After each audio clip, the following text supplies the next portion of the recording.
बिस्मिल्लाहिर्रहमानिर्रहीम। अब तक हमने एलिप्टिक इक्वेशन के लिए फाइनाइट डिफरेंस स्कीम डेवलप की है और उसमें हमने डिफरेंट सिचुएशंस देखी है कि जहाँ पे हमें अगर टेम्परेचर के अलावा सेकेंडरी वेरिएबल चाहिए, हीट फ्लक्स की इंफॉर्मेशन चाहिए, या फिर हमारे पास डिरिचलेट बाउंड्री कंडीशन के बजाय न्यूमैन या रॉबिन्स बाउंड्री कंडीशन हो, तो उस सूरत में फिर हमने उसमें फाइनाइट डिफरेंस स्कीम को कैसे हैंडल करना है और उससे जो रिजल्टेंट हमारे पास सिस्टम ऑफ इक्वेशंस बनेगा वो किस तरह का होगा और उसके सॉल्यूशन पे हम कैसे काम कर सकते हैं। नेक्स्ट जो हमारी सिचुएशन है उसमें ज्योमेट्री से ज़्यादा ये रिलेट कर रही है सिचुएशन। इसमें हमारे पास जो हम जैसे एक कोई भी n क्रॉस n की स्क्वायर प्लेट लेते हैं। वैसे तो हम रेक्टेंगुलर प्लेट भी ले सकते हैं, लेकिन इन पर्टिकुलर हम लेप्लास और पाइथन अगर दोनों में ये इम्प्लीमेंट करते हैं कि हमारे पास जो step length along x axis and Y axis same है, तो उस सूरत में हमारे पास ये स्क्वायर प्लेट बन जाएगी। तो इस सूरत में अगर हमारे पास कोई भी इन पर्टिकुलर हम कहें 3x3 की है या 4x4 की, अभी तक आपकी जितनी भी एग्जांपल्स आई हैं इस किताब के लिहाज से वो 4x4 की ग्रिड के साथ है। तो अगर उसमें ये सिचुएशन हो कि उसकी एक बाउंड्री जो है ना वो कर्व्ड हो, यानी उसकी ज्योमेट्री चेंज है, यानी बाकी तो ठीक है कि वो स्क्वायर शेप्ड है, लेकिन उसके बाद उसकी जो चौथी बाउंड्री यहाँ पे आपको नजर आ रही है जैसे इस फिगर में, ये इरेगुलर बाउंड्री है, ये कर्व्ड है, यहाँ से बेंड हुई हुई है, इसमें एक कर्वेचर आपको नजर आ रहा है। अब जब ऐसा हो रहा है तो इस सिचुएशन में हमारे पास आप देख रहे हैं कि फिर जब हम डिस्क्रिटाइज करते हैं तो डिस्क्रिटाइज करने में हमें ये नज़र आ रहा है कि ये जो तीन स्क्वायर्स हैं ये इफेक्ट हो रहे हैं इस कर्व बाउंड्री की वजह से, ये अपनी डायमेंशन पूरी नहीं कर पा रहे। देखिए, अगर ये स्क्वायर बाउंड्री होती इस तरफ से भी तो आप देखिए कि ये सूरत हाल होती और उस सूरत में फिर हमारे पास ये एक स्क्वायर बनता और ये एक स्क्वायर बनता और ये स्क्वायर भी कंप्लीट होता। तो इससे हमें ये नज़र आ रहा है कि एक ये और एक ये कॉर्नर इफेक्ट हो रहा है और इसके अलावा ये तीसरा जो स्क्वायर है वो इफेक्ट हो रहा है। अब हमारे जो अननोन्स होते हैं वो आपको पता है, आप पहले भी देख चुके हैं कि ये जो अननोन्स हैं ये हमारे ये 4x4 की ग्रिड में हमारे पास 9 इंटीरियर पॉइंट्स हैं और उसके अलावा जो हमारे बाउंड्री है वो in the case of Dirichlet condition या तो पर्टिकुलरली स्पेसिफाइड होती है, और अगर आपके पास न्यूमन्स या रॉबिन्स कंडीशन हो तो उस सूरत में भी फिर आप की जो जिस बाउंड्री पे वो स्पेसिफाइड है कंडीशन उसमें मजीद अननोन्स ऐड हो जाते हैं। अ, और जैसे अगर 4x4 की ग्रिड है तो 9 इंटीरियर और 3 आपकी उस रेलिवेंट बाउंड्री के अननोन्स इंक्लूड हो जाते हैं और इससे हमारे पास 12x12 का सिस्टम बन जाता है। अब यहाँ पर अगेन हमारे पास 4x4 की ग्रिड है और एक साइड जो है वो कर्व्ड है और उससे हमें ये नजर आ रहा है कि यहाँ पर जब हम along x axis step length H या डेल्टा एक्स स्पेसिफाई करेंगे, तो इस केस में जब मैं स्टैंडर्ड 5 पॉइंट फार्मूला लगाऊंगी तो यहाँ पर ये नोड और मेरी ये नोड इंक्लूड होनी है। अब ये जो ये नोड है ये तो स्टेप लेंथ एच या डेल्टा एक्स के लिहाज से ही स्पेसिफाइड है, लेकिन यहाँ पर आप ये नोट कर लें, इस पॉइंट से आपको पता चला और मैंने जो स्क्वायर कंप्लीट किया है कि ये जो स्टेप लेंथ है ये डेल्टा एक्स नहीं है, ये उसका कुछ प्रोपोर्शनेट अमाउंट है। तो हम ये कहें कि फर्ज करें कि अब देखिए कि हम ये कह सकते हैं कि 1/4 of the original step length is reduce due to this boundary condition, तो एल्फ हम कहेंगे ये 1/3/4 ऑफ एच है, तो अल्फा 1 की वैल्यू 3/4 हो जाएगी। या अगर फर्ज करेंगे इतनी ज़्यादा कर्व्ड हो कि ये पॉइंट यहाँ पर हाफ पर आ जाए तो फिर ये 1/2 इंटू एच हो जाएगी या डेल्टा एक्स हो जाएगी। तो इन जनरल हम ये कह देते हैं कि ये स्टेप लेंथ अब अल्फा 1 टाइम्स एच है। ठीक है, और यहाँ पर बहरहाल इन्होंने जो अगली स्टेप लेंथ है उसको भी अल्फा 2 टाइम्स एच कह दिया है, ऑल दो अल्फा 2 आपको यहाँ से बिल्कुल अपेरेंट है कि अल्फा 2 जो है वो 1 के ही इक्वल है, यानी ये अपना स्टेप लेंथ पूरा कर रहा है, ये इन दो पॉइंट्स के दरमियान जो गैप है वो एच ही है। सिमिलरली आप अलोंग वाई डायरेक्शन देख लीजिए। अगर आप along Y direction step length के डिफाइन करते हैं तो उस लिहाज से हमारे पास ये जो स्टेप लेंथ आपको नज़र आ रही है ये पूरी नहीं हो रही, तो इसलिए इसके लिए एक पैरामीटर बीटा डिफाइन कर लिया है और बीटा ऑफ कोर्स 1 से छोटा होगा और ये जो स्टेप लेंथ होगी ये बीटा 1 टाइम्स के होगी। जो नेक्स्ट स्टेप लेंथ है यानी जैसे मैंने अगर ये 1 2 नोड के लिए इक्वेशन बनानी है तो मैं अब इस इन दो स्टेप लेंथ्स को इन्वॉल्व करूंगी तो ये स्टेप लेंथ इंक्लूड होगी। तो ये आपको यहाँ पे बिल्कुल अपेरेंट है कि ये बीटा 2 के ही है। वो और बात है कि इन्होंने यहाँ पे बीटा 2 इन्वॉल्व कर दिया, अदरवाइज हमें ये पता चल रहा है कि बीटा 2 तो 1 के इक्वल है। यानी इस कर्वेचर की वजह से जो मेरे पास कहने का मतलब ये है कि ये ठीक है स्क्वायर इफेक्ट नहीं हो रहे। तो ये ना तो अल्फा टू जो एच है वो उसमें अल्फा टू भी 1 है और बीटा 2 वाई में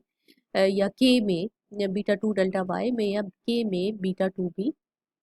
अच्छा जो स्क्वायर्स डिफाई हो रहे थे इफेक्ट वो हमने स्पेसिफाई कर दिए कि वो 3 ही है यहाँ से जो आपको नजर आ रहे हैं। अब इस सिचुएशन में इससे हमें ये लग रहा है कि ये जो गिवन नोड है 1 1 नोड है जहाँ पे x x1 है y y1 है, ये नोड इफेक्ट हो रहा है और इसमें हमारे पास जो फाइनाइट डिफरेंस स्कीम है वो सेम नहीं रहेगी और हमें इसको रिवाइज करना पड़ेगा। अब रिवाइज करने के लिए हम इसका मतलब है कि अगर हम दोबारा से लेप्लास इक्वेशन कंसीडर करें तो हमें ये जो second order finite difference approximations हैं इनको यहाँ पर एनालाइज करना पड़ेगा कि आप कैसे रिप्लेसमेंट की जाए। पहले हमने सेंट्रल डिफरेंस फॉर्मूलाए जो है या अप्रोक्सीमेशन जो है वो यूज की थी। अब हम क्या करते हैं, अब हम अगर वैसे तो ये T11 के लिए हम ये काम करना चाहते हैं लेकिन इन जनरल हम कहें कि अगर कोई भी नोड इफेक्ट हो रही है जिसमें आपके पास राइट स्टेपिंग अल्फा 2 एच है, लेफ्ट स्टेपिंग अल्फा 1 एच है, डाउनवर्ड स्टेपिंग जो है यानी नीचे ये नीचे के स्क्वायर के लिहाज से जो स्टेपिंग है वो बीटा 1 के है और ये जो अपवर्ड स्टेपिंग है ये बीटा 2 के है। तो अगर हम इस नोड टी आई जे के लिए along x axis second finite difference approximation निकालना चाहते हैं तो पहले हम first order finite difference approximation लेंगे for the stepping alpha 1 h और फिर हम again first order finite difference approximation लेंगे for alpha 2 h and then हम इन दोनों को कन्वॉल्व करेंगे या कंबाइन करेंगे। तो सबसे पहले हम देखते हैं कि टी आई जे के जो लेफ्ट स्टेपिंग है उसके लिहाज से हमारे पास किस टाइप की फाइनाइट डिफरेंस अप्रोक्सीमेशन इन्वॉल्व हो सकती है फर्स्ट ऑर्डर। तो ये इन्होंने की है बैकवर्ड डिफरेंस क्योंकि ज़ाहिर है टी आई जे से पिछला नोड हमने इन्वॉल्व करना है और फिर जो इफेक्ट है स्टेपिंग का अल्फा वन एच का वो इंक्लूड करना है। तो हम बैकवर्ड फाइनाइट डिफरेंस अप्रोक्सीमेशन ले लेते हैं टी आई जे एक्स के लिहाज से है तो जे फिक्स है और एक स्टेप फिर बैकवर्ड जाएंगे और फिर नीचे उसकी स्टेप लेंथ अल्फा 1 एच या डेल्टा एक्स लिखने की बात है। नेक्स्ट हम इसकी जो राइट हमारे पास स्टेपिंग है अल्फा 2 एच उसके लिहाज से और उसकी फॉरवर्ड नोड के लिहाज से हम देखते हैं। तो फॉरवर्ड हम यहाँ पे फॉरवर्ड डिफरेंस अप्रोक्सीमेशन इस्तेमाल करते हैं। हम एक स्टेप आगे जाते हैं i+1 जे और माइनस सेम नोड है टी आई जे और फिर जो हमारी यहाँ पे स्टेप लेंथ है वो अल्फा 2 है। कीपिंग इन माइंड हमें पता है कि अल्फा 2 जो है वो 1 के इक्वल है। Now, how to define now the second difference, finite difference approximation. तो सेकंड जो डेरिवेटिव है वो ऑफ कोर्स फर्स्ट डेरिवेटिव का अगेन आप डेरिवेटिव ले लें तो वहां से आ जाता है, लेकिन हम यहाँ पे इस तरह से कंबाइन करते हैं कि we take the difference of the two first finite difference approximation divided by the average of their step length. अभी आप आगे देखिएगा कि इसकी रीजन क्या है और अगर हम अल्फा 1 अल्फा 2 को 1 पुट करते हैं तो क्या हम पिछले फॉर्मूले पे वापस जाते हैं या नहीं और ये जनरलाइजेशन उन्होंने किस सेंस में की है। अब यहाँ पर रिप्लेस हो जाएगा ti+1 J minus T i J divided by alpha 1 h और यहाँ रिप्लेस हो जाएगा माइनस साइन के साथ और अंदर आएगा हमारे पास t i j minus ti-1 j divided by alpha 2 h और नीचे alpha 1 h plus alpha 2 h divided by 2 इन दोनों का एवरेज हो जाएगा। अब इसके साथ तो ऑलरेडी प्लस साइन था, ये जो माइनस साइन था अगर मैं अंदर मल्टीप्लाई कर दूं फॉर्मूले में तो टी आई माइनस वन जे वाला नोट पहले आ जाएगा और टी आई जे वाला नोट पहले आ जाएगा। तो यहाँ पे इन्होंने इसको इसी तरह से एडजस्ट करके लिखा हुआ है, अदरवाइज ये ज़रूरी नहीं है आप ऐसे लिखिए, आप इसको अपने मुताबिक भी लिख सकते हैं। और यहाँ पर हमारे पास ये प्लस जो है ये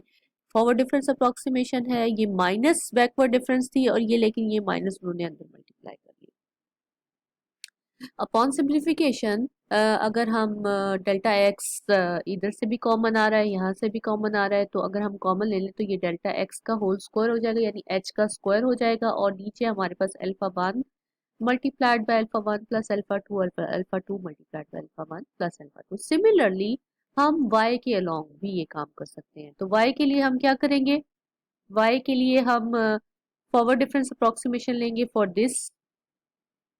पार्ट। तो हम कहेंगे कि हम जा रहे हैं T i J plus one minus T i J divided by beta two के, और फिर यहाँ पे इसी तरह से इसके लिए जाएंगे तो बैकवर्ड डिफरेंस अप्रोक्सीमेशन लेंगे, हम कहेंगे कि T i j minus T i j minus one divided by beta one के, और फिर इसी तरह से same second order finite difference approximation हम लेंगे तो वो y के लिहाज से अगर होगी तो difference of the two first order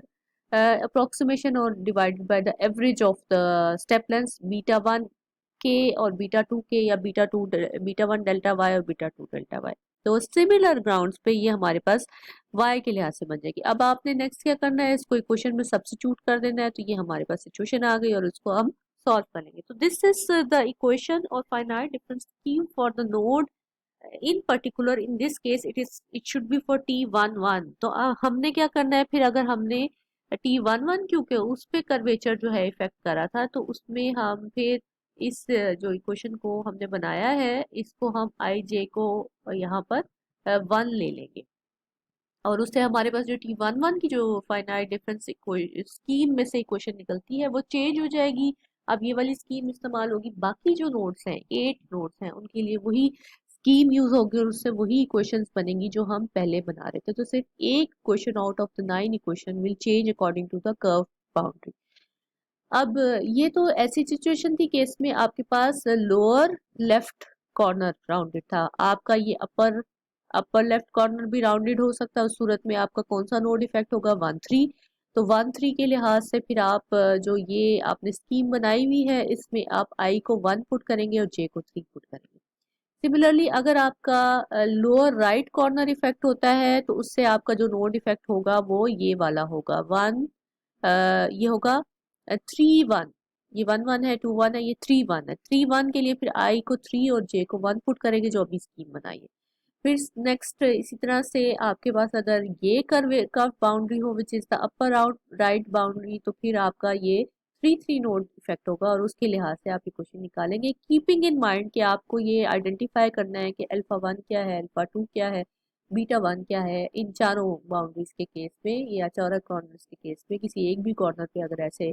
irregular boundary हो तो फिर आपने उसको कैसे हैंडल करना है। नेक्स्ट लेक्चर में हम इससे रेलिवेंट एग्जांपल करेंगे, यानी यही जो हमारे पास सिचुएशन है जहाँ पे हमारे पास लोअर लेफ्ट बाउंड्री जो है वो इरेगुलर है, उसके लिए हम इक्वेशन बना के दिखाएंगे और उसको फिर हम देखेंगे कि किस तरह से हमारा सिस्टम अब कैसे चेंज हो जाता है फॉर द नाइन अननोन।